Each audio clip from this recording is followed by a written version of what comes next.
Welcome back student. स्वागत है आप सभी का आपके अपने चैनल डीसी मैथ्स पाटन पे। आई स्टूडेंट, आगे बढ़ते हुए आज हम पढ़ने वाले हैं आपके क्लास 9th चैप्टर 6, या यूं कहें आप किसी भी बोर्ड से हो, एक ऐसा चैप्टर जो लाइंस और एंगल्स के बारे में हो, उससे रिलेटेड ये कॉन्सेप्ट कि क्या होते हैं पैरेलल लाइंस, क्या होते हैं आपके नॉन पैरेलल लाइंस, वो हमने पहले ही देख चुका है। लेकिन अब जो है एंट्री होने वाला है किसी और का। किसका? अब केजीएफ में घुसने वाले हैं हम। जी स्टूडेंट, अब बारी है किसके एंट्री का? ट्रांसवर्सल लाइन का, तिर्यक रेखा के एंट्री होने का समय हो चुका है। तो अब आएगा मजा और होंगी चीजें, अलग अलग तरह की जादुई चीजें यहां आपको देखने को मिलेगा। क्या मतलब कि सर, मतलब कि ये कुछ ऐसे कॉन्सेप्ट स्टूडेंट जो कि आपके क्वेश्चन को बनाने में आपको हेल्प करेगा। अगर आप अंत तक बने रहते हैं तो मुझे इतना यकीन है कि आप वो सारे कॉन्सेप्ट सीख जाएंगे जो कि आपके एक्सरसाइज, ना केवल एक्सरसाइज बल्कि और सारे इनसे रिलेटेड क्वेश्चन बनाने में हेल्प करेगा। सो बने रहिएगा अंत तक। चलिए बढ़ते हैं आगे। सबसे पहली बात तो ये सारे वो कहानियां आप जान चुके हैं स्टूडेंट कि ये होता है पैरेलल लाइंस। मैंने लास्ट वीडियो लेक्चर में दिखाया था, अगर नहीं देखा है तो आप समझ सकते हैं। यहीं से हमने पूरा प्रैक्टिकली वहां बात किया है। फिर भी यहाँ पे आप देख लिए, ये दो लाइंस है, इनके बीच का डिस्टेंस क्या होने वाला है? इक्वल होने वाला है हर पॉइंट पे। तो ये होते हैं पैरेलल लाइंस। ऐसे अनेक हो सकते हैं इस तरीके से, बस शर्त ये है कि दोनों के बीच पे क्या होंगे? ये इक्वल डिस्टेंस होंगे। तभी तो बोला जाता है कि ये क्या है? अप्रतिच्छेदी रेखाएं हैं, मतलब कि कभी भी एक दूसरे को प्रतिच्छेद नहीं करेंगे। ठीक है, अब देखिए, अब इसमें होगा क्या कि इसमें एक एंट्री होता है ट्रांसवर्सल लाइन का, एक तिर्यक रेखा का। क्या मतलब सर? मतलब ये कि इसको एक तिर्यक रेखा इस तरीके से काटेगा। जब काटेगा तो आपको क्या मिलेगा? कुछ इस तरीके का आप देख सकते हैं, यहां पे डायग्राम आपको देखने को मिल रहा है। तो यहां पे जैसे ही ये कट करता है स्टूडेंट, आप देख पा रहे हो कि यहां एंगल, यहां एंगल, यहां एंगल, यहां एंगल, मतलब कि चार तरह की एंगल यहां पे, मतलब चार एंगल्स बन रहे हैं एक लाइन के साथ। ध्यान से जरा समझिए, अगर यहां पे ये कट कर रहा है तो अगर मैं कह दूं कि ये एंगल 1 है, ये 2 है, ये 3 है, ये 4 है, किसके साथ? अगर ये लाइन एल और एम पैरेलल लाइंस हैं, ठीक है, इफ यहां पे लिख सकते हैं कि एल पैरेलल टू एम, ठीक है, लाइन एल जो है वो समांतर है एम के, और टी क्या है? आंख, एक तिर्यक रेखा है। जैसे ही इसने इसको काटा, किसको काटा? ध्यान रखिएगा, पैरेलल लाइंस को काटा है। तो पैरेलल लाइंस को जब काटा तो यहाँ पे चार एंगल्स मैंने दिखा दिया। वैसे ही जब लाइन एम को काटा है तो यहाँ भी है, मान लीजिए कि इसको मैं 5, 6, 7 और 8 दे देता हूं। ये क्लियर है स्टूडेंट? अब देखिए, अब नीचे भी मैंने कुछ चीज बना के रखा है, उसमें भी आप देख सकते हैं कि ये जो टी है सेम नाम दे दिया है, ताकि आप थोड़ा सा अगर रिलेट कर पाए चीजों को कि ऐसे भी हो सकता है कि ये क्या है। आप जानते हैं कि एक समय ऐसे आएगा कि ये दोनों जाके एक दूसरे को कट कर देंगे, मतलब कि ये क्या है? प्रतिच्छेदी रेखाएं हैं। ये है intersecting line, a non intersecting line, और नॉन इंटरसेक्टिंग लाइन को ही पैरेलल लाइंस कहते हैं। अब यहां पे जब इसको कट करेगा स्टूडेंट, तो ये सारे एंगल्स यहां भी बनेंगे, यहां भी बनेंगे ये एंगल्स। लेकिन इसमें ऐसा क्या खास बात है जो इस चैप्टर में हमें पढ़ना है? तो आइए स्टूडेंट बढ़ते हैं आगे। और ये जो 5 तरह की चीजें मैंने लिखा है एंगल्स के बारे में, ये खास हैं। और ये खास इसलिए हैं कि वो जो होने वाला है स्टूडेंट, वो यहां भी होने वाला है इस सिचुएशन में, जब एक अप्रतिच्छेदी रेखाओं को काटे एक तिर्यक रेखा तब, और एक प्रतिच्छेदी रेखाओं को काटे तब। लेकिन जब एक समांतर रेखा को, समांतर रेखाओं को एक तिर्यक रेखा काटता है स्टूडेंट, तो ये सारे एंगल्स स्पेशल एंगल्स हो जाते हैं। क्या मतलब सर? कि देखिए, अब सबसे पहला है करस्पॉन्डिंग एंगल, संगत कोण। संगत कोण क्या होता है? ये हुआ ट्रांसवर्सल लाइन, ट्रांसवर्सल संगत, जैसे संगत वैसे रंगत। मतलब कि ये अगर देखिए स्टूडेंट, ये रहा ट्रांसवर्सल, और इधर ट्रांसवर्सल के यहां पे देखिए लाइन के ऊपर यहां बना, फिर से यही ट्रांसवर्सल लाइन, यही तिर्यक रेखा, लेकिन दूसरा लाइन के साथ फिर से यहां पे वही एंगल उसी रूप में बन रहा है। तो ये जो होता है एक ही तिर्यक रेखा के एक ही दिशा में बनाए गए अलग अलग रेखाओं के साथ, समांतर रेखाओं के साथ, ये जो एंगल्स होते हैं क्या होते हैं स्टूडेंट? इक्वल होते हैं। ध्यान रखिएगा, ट्रांसवर्सल जो करस्पॉन्डिंग एंगल्स होते हैं वो क्या होते हैं? इक्वल होते हैं। तो यहां से अगर मैं लिखूं तो एंगल 1 एंड एंगल 2 आपके क्या हो जाएंगे? करस्पॉन्डिंग एंगल्स हो जाएंगे। इंप्लाइज करके मैं लिख सकता हूं एंगल 1 इक्वल होगा एंगल 2 के।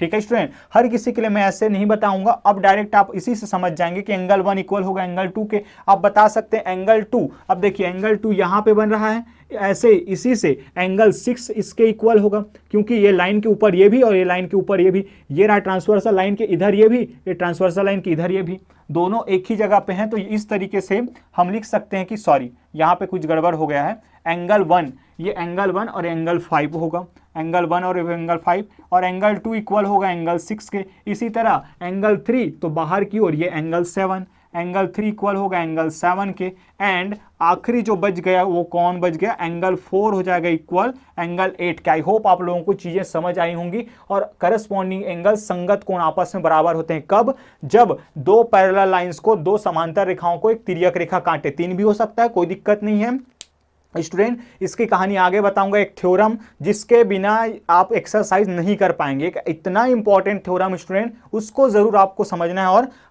हम ट्राई करेंगे कि आपको एग्जाम्पल के थ्रू आपको समझाएं।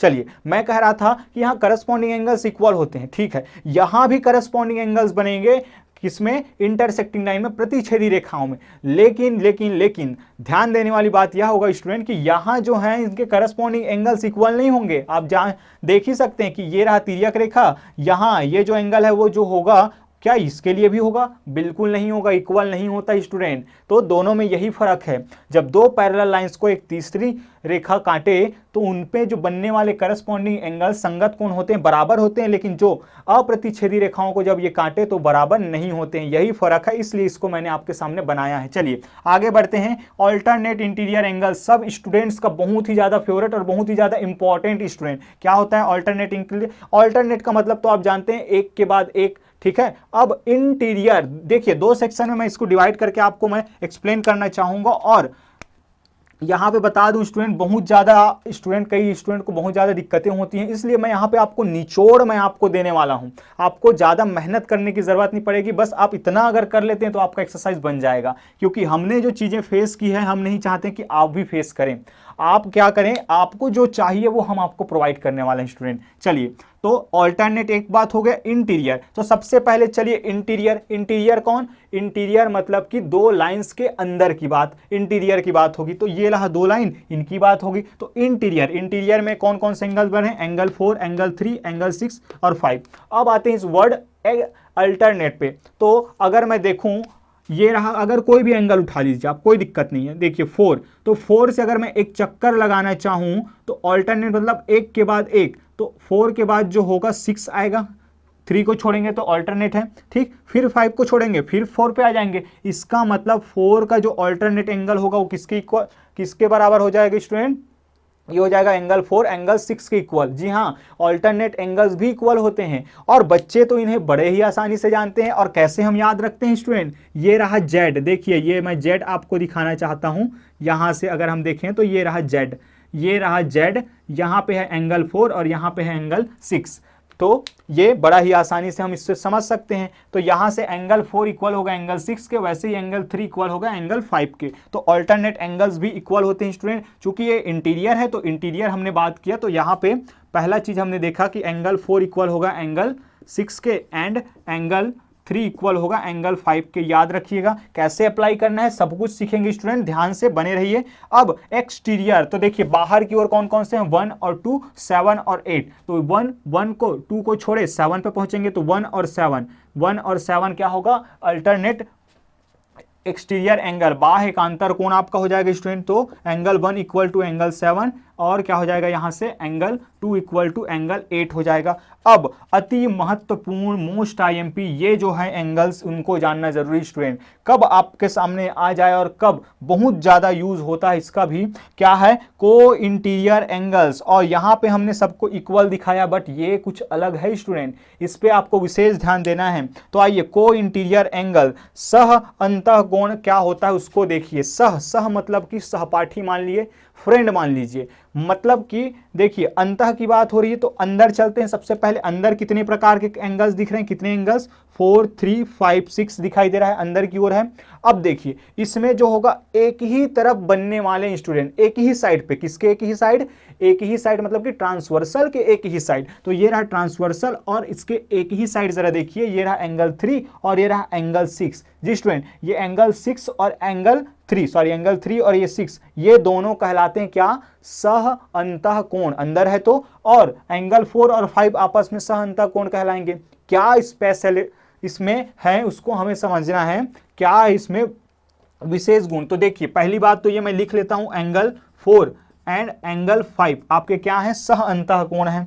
और देखिए स्टूडेंट, और कौन सा हो गया, एंगल 3 व एंड एंगल 6 आपके क्या हो गए, सह अंतः कोण हो गए, को इंटीरियर एंगल्स। अब यहां पे जो नोट करने वाली बात ये है स्टूडेंट की angle 4 plus angle 5 equal to 180 degree. कैसा लगा ये प्रॉपर्टी। ऐसे ही angle 3 plus angle 6 equal to 180 degree, means कि जो को इंटीरियर एंगल्स एंड को एक्सटीरियर एंगल्स का जो सम होता है स्टूडेंट, वो किसके इक्वल होता है, 180 डिग्री के। स्टूडेंट बहुत ज्यादा उपयोग किया जाता है, ये ध्यान रखना है आपको। चलिए इसी तरीके से मैं को एक्सटीरियर एंगल्स की बात करूं तो बाहर की तरफ तो ये रहा एक ही तरफ 1 और ये रहा 8। देखिए बाहर की तरफ ये भी 1 है और इसके बाहर की तरफ ये, और एक ही दिशा पे है ये एंगल 8 और एंगल 1। तो एंगल 1 और 8 क्या हो जाएगा आपके को एक्सटीरियर एंगल और सह बाह्य कोण, तो ये आपस में क्या हो जाएंगे, इनका सम जो है 180 डिग्री के इक्वल हो जाएगा। तो angle 1 plus angle 8 is equal to 180 degree and angle 2 plus angle 7 is equal to 180 degree. Student ये सारे एंगल्स अगर आपको समझ में आ गए स्टूडेंट तो जरूर से नोट कर लीजिएगा। कहीं पे भी एक थोड़ा सा भी अगर डाउट आता है तो कमेंट का अधिक से अधिक उपयोग कीजिए। हमारे नंबर्स नीचे दिए जा रहे हैं स्टूडेंट, या लिंक पे टेलीग्राम का आपको लिंक मिल जाएगा, वहां आप हमें क्वेश्चन पूछ सकते हैं, वहां हम आपसे जुड़ सकते हैं हम। तो ये हो गया यहाँ तक की कहानी। अब वो जो थ्योरम है स्टूडेंट, उस पर अगर हम आगे चलेंगे और समझेंगे कि वो थ्योरम हमें कैसे हेल्प करता है, और एग्जाम्पल हम आपके लिए सॉल्व करने वाले हैं यहाँ पे, ताकि आपका कॉन्सेप्ट बिल्कुल क्लियर हो जाए और आपको कोई भी परेशानी ना हो स्टूडेंट। सो चलिए बढ़ते हैं आगे की ओर और देखते हैं एग्जाम्पल के थ्रू उस थ्योरम को, जो कि हमें हेल्प करने वाले हैं लगभग सभी क्वेश्चन को सोल्यूशन प्रोवाइड करने में। सो चलिए स्टूडेंट बढ़ते हैं आगे की ओर। तो आइए माय डियर स्टूडेंट, अब हम समझते हैं जो चीजें हम सीख के आए हैं क्या हम इसमें अप्लाई कर पाते हैं, और ये जो पूछा जा रहा है आपके एग्जाम्पल नंबर 4 में हम इसको कैसे फाइंड करने वाले हैं। तो देखिए स्टूडेंट, ये आपको डायग्राम दे दिया गया है, उसके बाद इसमें गिवन डेटा क्या है, PQ जो है RS के पैरेलल है, मतलब कि ये दोनों लाइंस क्या हैं, पैरेलल लाइंस हैं, ये क्लियर है। फिर MXQ is equal to 135, angle ये जो है 135 है और ये जो है 40 डिग्री है। फिर आपको पूछा गया है कि XMY बताइए, ये पूरा एंगल आपको बताना है स्टूडेंट। ये देखिए एंगल XMY को क्या करना है, ज्ञात करना है। अब क्या आप देख के यहाँ पे आप इसको फाइंड कर सकते हैं। आखिर आप फाइंड करेंगे तो करेंगे कैसे, तो देखिए इसमें क्या करेंगे, हम draw a line AB parallel to RS। हमने क्या किया कि इस RS के पैरेलल एक लाइन ड्रॉ करना चाह रहे हैं, कहां से, जो पॉइंट M से होकर गुजरेगा। ठीक है स्टूडेंट, यहां से मैं एक लाइन ड्रॉ कर देता हूं जो कि कहां से होकर गुजरेगा, M से होकर गुजरेगा, और किसके पैरेलल है ये है स्टूडेंट आपके जो RS लाइन है उसके पैरेलल मैंने ड्रॉ किया है। इसका नाम क्या दे रहा हूं मैं, इसका नाम दे रहा हूं AB। अब ध्यान से समझिए, वो एक थ्योरम जो हमें हेल्प करेगा इसको बनाने के लिए। आप नीचे या यहां आप देख पा रहे हो स्टूडेंट कि इनका कहना है कि two lines parallel to a given line are parallel to each other. क्या मतलब सर, कि एक कोई लाइन है जो, अगर देखिए एक लाइन है जो कि किसी अन्य लाइन से पैरेलल है, और वो जो अन्य लाइन है वो खुद इसके पैरेलल है। देखिए RS खुद किसके पैरेलल है, PQ के, और मैंने AB को भी RS के पैरेलल बना दिया। मतलब कि अगर PQ के लिए भी देखूं तो RS एक कॉमन लाइन हुआ और AB के लिए भी एक कॉमन लाइन कौन हुआ, RS। तो जब दो लाइंस हैं स्टूडेंट वो किसी तीसरे लाइन के साथ पैरेलल है तो आपस में ये भी पैरेलल होते हैं। ये थ्योरम है, इसको आपको याद रख लेना है, नोट कर लीजिए इसको, कि कोई एक लाइन है यदि या फिर दो लाइन किसी अन्य तीसरे लाइन के साथ अगर पैरेलल है तो वो आपस में भी पैरेलल होते हैं। चलिए अब यहां से मैं क्या लिख सकता हूं, नाउ अगर हम यहां पे लिख लें कि AB जो है पैरेलल है RS के, AB जो है पैरेलल है RS के, एंड ये क्या हो जाएगा स्टूडेंट, और क्या दिया गया है, PQ जो है पैरेलल है RS के। देयरफॉर उस थ्योरम को आपको यहाँ पे लिखना है या साइड में मेंशन करना है। देयरफॉर यही जो AB है वो पैरेलल होगा PQ के, और ये आपस में पैरेलल हो जाएंगे तीनों के तीनों RS के। हम ऐसे लिख सकते हैं, हो गया। अब देखिए यहाँ से अब देख सकते हैं हम स्टूडेंट, ये जो कहानी है हम आगे बढ़ाएंगे तो हम पाएंगे अब क्या कि AB पैरेलल है, ए बी पैरेलल है तो ये किसका काम करेगा, देखिए अगर मैं इसको आगे की ओर बढ़ाऊं तो कुछ इस तरीके से दिखेगा, ये एक ट्रांसवर्सल लाइन की भांति ये हमें काम करते हुए दिखाई दे रहा है स्टूडेंट। वैसे ही अगर मैं इसको आगे बढ़ाऊं तो आप देख सकते हैं कि ये कुछ इस तरीके से मैं बढ़ा सकता हूं।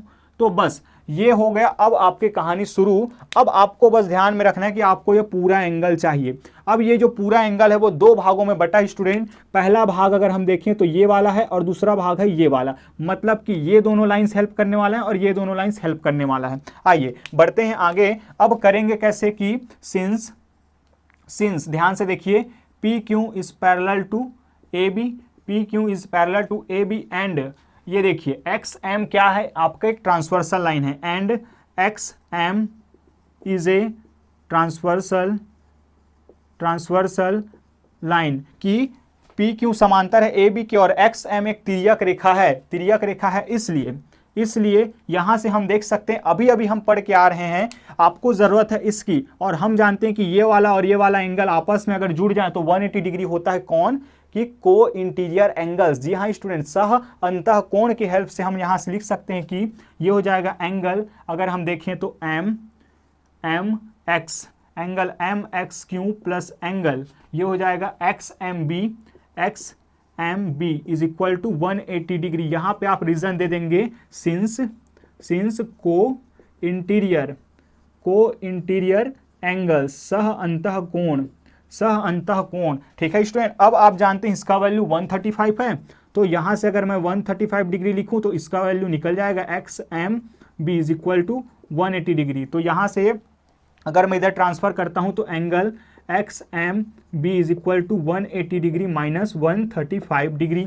तो यहाँ से स्टूडेंट यहाँ से ये निकल जाएगा X M B is equal to, इसको जब हम माइनस करेंगे तो ये कितना आ जाएगा, ये आ जाएगा आपका अगर देखें तो 45 डिग्री आ जाता है स्टूडेंट, 45 डिग्री आ जाएगा। देखिए इतना का मान कितना आ गया, 45 डिग्री आ गया। अब देख सकते हैं कि ये वाला एंगल बस बच गया है, तो इसके लिए कौन हेल्प करेगा, ये दोनों लाइंस करेंगे। आइए दूसरे सेक्शन पे चलते हैं, चाहे तो आप इसको सेक्शन वाइज बना सकते हैं, इसको 1 दे सकते हैं फिर इधर 2 दे सकते हैं। नाउ फिर से since A B parallel to R S and transversal कौन होगा, ट्रांसवर्सल होगा एम वाई होगा स्टूडेंट, एंड एम वाई क्या है आपके ट्रांसवर्सल लाइन, ठीक है, कि ए बी पैरेलल है आर एस के, तथा एम वाई क्या है स्टूडेंट आपके जो है तिर्यक रेखा है। तो अब जरा ध्यान से देखिए, आपको जरूरत है इसकी, और हेल्प कौन करेगा, इधर वैल्यू था तो इसका निकाल लिए, क्यों, क्योंकि हम जानते थे ये रिलेशन। अब देखिए स्टूडेंट, आप देख पा रहे हो कि यहाँ पे एक जेड बन रहा है, ये रहा जेड, और जेड वाला तो किसको याद नहीं होगा, कैसे भी कर लें बच्चे भूलते ही नहीं इसको, कुछ याद रहे या ना रहे, बट ये अल्टरनेट एंगल सबको याद रहता है, आपको भी याद होगा स्टूडेंट। तो चलिए इस तरीके से हम देख पा रहे हों कि हमने पढ़ के आया है कि दो पैरेलल लाइंस हैं, अगर एक तिर्यक रेखा उसको काटता है, ट्रांसवर्सल लाइन इसको कट करता है, तो उसके अल्टरनेट इंटीरियर एंगल्स क्या होते हैं, अंतः जो एकांतर अंतः कोण होते हैं वो क्या होते हैं स्टूडेंट, बराबर होते हैं। इसका मतलब ये 40 है तो ये भी कितना हो जाएगा, ये भी 40 अंश होगा स्टूडेंट। लेकिन यहाँ पे आपको बताना पड़ेगा कि देयरफॉर एंगल यहां से लिख सकते हैं M Y R is equal to angle यहां से वाई एम बी, यहां से क्या हो जाएगा वाई एम बी, ये जो होगा एंगल आर वाई एम या एम वाई आर, ये जो एंगल होगा वो किसके, वाई एम बी, इस पूरे एंगल के इक्वल होगा स्टूडेंट। क्या रीजन देंगे, ये रीजन है आपका ऑल्टरनेट एंगल, ऑल्टरनेट इंटीरियर कह सकते हैं, ऑल्टरनेट इंटीरियर एंगल्स, ठीक है, ऑल्टरनेट इंटीरियर एंगल्स की ये है अंतः एकांतर कोण। अब जरा देखिए इसका वैल्यू कितना है, एम वाई आर आपको पता है क्या, बिल्कुल पता है सर, एम वाई आर ये तो 40 डिग्री है, तो इस पूरे का मान कितना निकल जाएगा student, angle Y M B is equal to निकल जाएगा 40 डिग्री। अब फिर से आपको लिखना है, सिंस आप जान चुके हैं कि ये पूरा एक्स एम वाई कैसे मिलकर बन रहा है, इन दोनों एंगल्स की हेल्प से मिलकर बन रहा है, तो हम लिख सकते हैं कि angle X M Y is equal to angle Y M B plus angle Y M B plus M या X M B, angle X M B, दोनों का वैल्यू हमारे पास आ चुका है student. Therefore angle X M Y is equal to ये है आपका 40 डिग्री और ये है आपका 45 डिग्री। इस तरीके से उसका एंगल कितना निकल जाएगा स्टूडेंट, ये हो गया 85 डिग्री आपका आंसर आता है स्टूडेंट। आई होप आप लोगों को चीज़ें समझ में आई होंगी। कहीं से भी अगर आपको डाउट है स्टूडेंट, अगर आपको डाउट है तो आप हमें पूछ सकते हैं। मुझे उम्मीद है कि हमने पूरा प्रयास किया आपको एक्सप्लेन करने का। इसके बाद जो होगा स्टूडेंट, सीधा हम चलेंगे एक्सरसाइज पे और एक्सरसाइज के क्वेश्चन को इसी तरीके से सॉल्व करेंगे। अगर आपको हमारा काम पसंद आ रहा है तो लाइक करना ना भूलिएगा स्टूडेंट, क्योंकि आपका एक लाइक हमें तो मोटिवेट करता है, साथ ही साथ आप जैसे कोई और स्टूडेंट होगा जो ये तैयारी कर रहा होगा स्टूडेंट, या ये वेट कर रहा होगा कि किसी इस तरीके का कोई वीडियो लेक्चर उनको मिले और उनका हेल्प हो जाए, तो उनको भी ये YouTube पहचाने में मदद करेगा स्टूडेंट आपके एक लाइक से। और सब्सक्राइब करना ना भूलिएगा, क्योंकि ये जो है फ्री है बिल्कुल, इसमें आपका कोई पैसा नहीं लगने वाला, लेकिन हमारा बहुत ज़्यादा हेल्प हो जाता है स्टूडेंट। वही फिर से कि YouTube जो है उसको रिकमेंड करेगा अन्य लोगों को, और कमेंट का ज़्यादा से ज़्यादा यूज़ करिए। मिलते हैं नेक्स्ट वीडियो लेक्चर में, तब तक के लिए अपना ख्याल रखिए, प्रैक्टिस पर ध्यान दीजिए, स्वास्थ्य का ख्याल रखिए। जय हिंद।